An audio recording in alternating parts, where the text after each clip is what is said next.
Sonic, our favorite blue speedster. But where exactly does he stack up in the verse of Sonic X? Let's get into it. Well, let's start off by scaling Sonic's speed.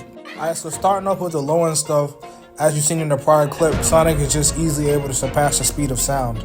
He's also able to just casually dodge rapid fire bullets from a machine gun as well.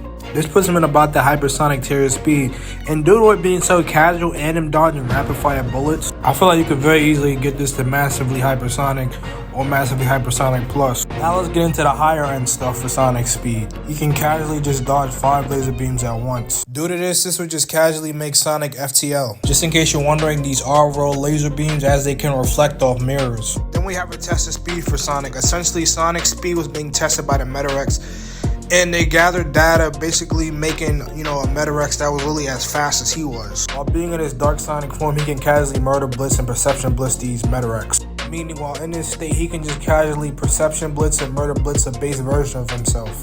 Then at his pinnacle, Sonic can just reach those MFTL plus ranges of speed. Just to add some context, Sonic and Dark Oak are essentially fighting each other in space right now, and they're just zigzagging all over the place, and they were able to create, as you can see, if you sit and count, there's 35 little, explosions, and the explosions are actually much bigger than the stars in the background. So the time and distance it would take for Sonic and Dark Oak to generate explosions of this magnitude would make them obviously MFTL plus. To support Supersonic just being this much faster than his base variant and his dark Sonic variant, we just have a statement just basically gassing up Supersonic a lot, just basically saying that his speed and strength are infinite. Following another statement for Supersonic, telling us that Supersonic's ability just far surpassed that of base Sonic, which would obviously entail his speed. Just to clarify, in the first statement, Supersonic is obviously not infinite speed. It's just trying to give you an idea of just how fast he is. Now let's get into the scaling for my boy Sonic's AP. Starting off with base Sonic, we just have him casually being able to take out Chaos. Essentially, it was amped by 6 Chaos Emeralds, and Sonic was just able to easily one-shot it. Going off this calc, which actually matches up with the games, which would, obviously be Sonic Adventures 2. You have to be at least planetary to be able to casually destroy the moon like that. And if you're still not convinced, just based off that demonstration of Eggman destroying half of the moon, Rouge is literally convinced that, okay, this is a weapon that can destroy planets. So I'd say that's pretty consistent. So Chaos having 6 Chaos Emeralds would obviously scale it to at least planetary, and Sonic being able to casually destroy it would obviously put him that high. You could even say higher, to be honest, since it was so casual. Moving on, we got my boy Dark Sonic. I ain't gonna lie, I really wish we could have seen more of him. Obviously, as stated in the video earlier, these Meta-X were obviously created to test Sonic's current battle power. The gold Meta-X was actually designed to be exactly as strong as Sonic, but we clearly see how that went. So this is really just giving you an idea of just how much of a difference there is between base Sonic and Dark Sonic. Essentially, if there was another version of Sonic and he was in his base form and Dark Sonic was fighting him, that's essentially how the fight would go. I think they actually did a pretty good job depicting that to us. Finally, the one you've been waiting for, Supersonic. Let's get into my boy's AP. Essentially, after Chaos got the 7 Chaos Emeralds, he absorbed all of the power from all the emeralds, and he was stated to have the power to destroy the world.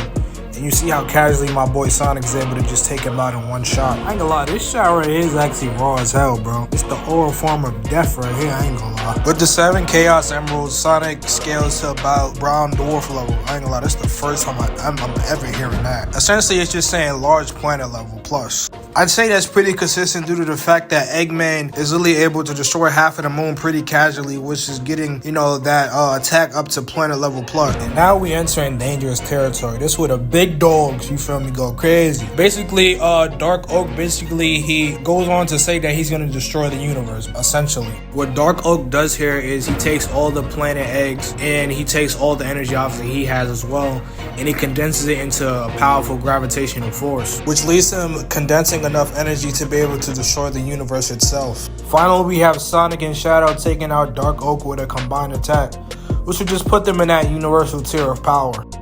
Even have Shadow himself being able to warp the blast away once he takes his limiters off with Chaos Control. It's also stated that Shadow was able to use Chaos Control despite not having a lot of strength left. So that just means a heavily, nerfed Shadow was able to do this feat. Plus your strength has to scale to, Chaos Control to be able to warp that much energy away at once. Then he stops time to get the blast far enough away, and then he nullifies it to the point where it's just a small explosion. although the energy isn't any less than it was before. He basically just made it a lot less destructive. Then to end the series off, they show Shadow at Molly's grave. They show my boy Shadow. I like what they did there. But we know that this is Molly's grave, and Rouge and Shadow are the only two who had a connection with her, and this obviously can't be Rouge. So, on top of what I just said, we also know that Molly's dream was to free her planet from the Metarex, but she died before she could do that. And essentially, Shadow and them was able to complete that mission, so it makes sense why he's at her grave now. So that has to be him. In conclusion, this is just highlighting Shadow's durability and just showing he's Timothy. What makes this even more impressive is Shadow was able to survive this blast on his last legs.